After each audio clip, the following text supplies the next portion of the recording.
ہر چہرے میں آتی ہے نظر یار کی صورت، احباب کی صورت ہو کے اغیار کی صورت، سینے میں اگر سوز سلامت ہو تو خود ہی اشعار میں ڈھل جاتی ہے افکار کی صورت۔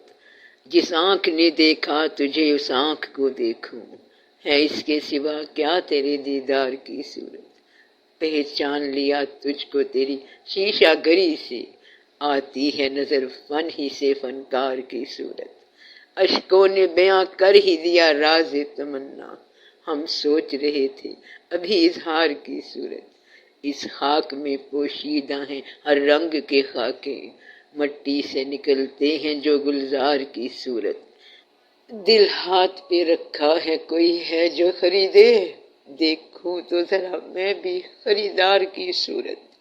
صورت میری آنکھوں میں سمائے گی نہ کوئی، نظروں میں بسی رہتی ہے سرکار کی صورت۔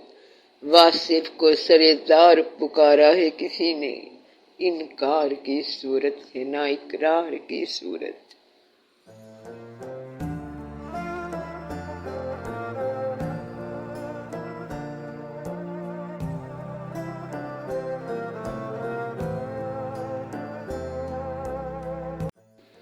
اس سارے کھیل کا فاعل کون ہے؟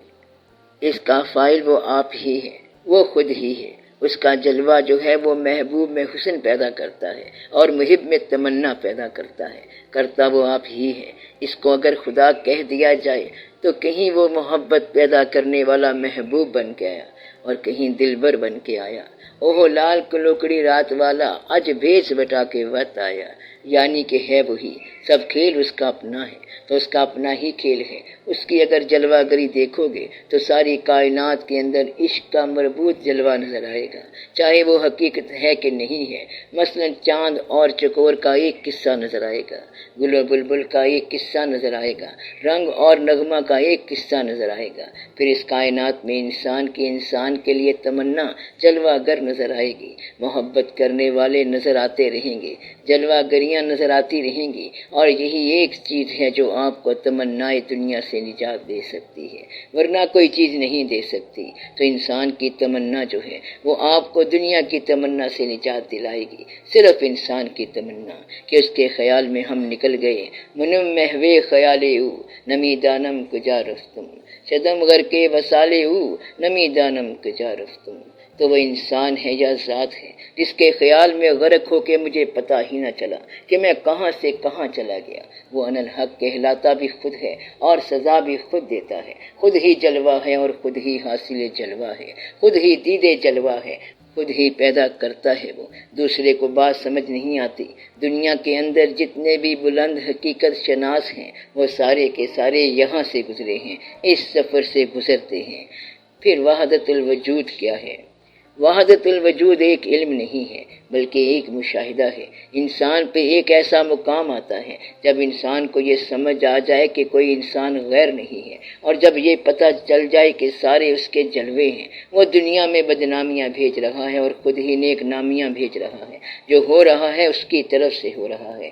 سارے جلوے جو ہیں اس کے اپنے ہیں، ہر چہرہ اس کا اپنا چہرہ ہے۔ اس ایک چہرے میں کتنے ہی چہرے ہیں، ایک چہرے میں لاکھوں چہرے، ہر چہرہ ہر جائی، تو کائنات میں سب ایک جیسے چہرے ہیں۔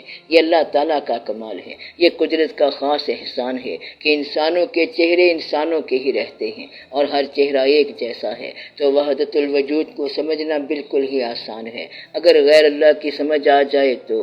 اگر غیر اللہ سمجھ نہ آئے تو وحدت الوجود میں بڑا خطرہ ہے۔ یہ ضرور سمجھو کہ غیر اللہ کیا ہے، یعنی کہ جہاں اللہ نے منع کر دیا تو وہاں منع ہو جاؤ۔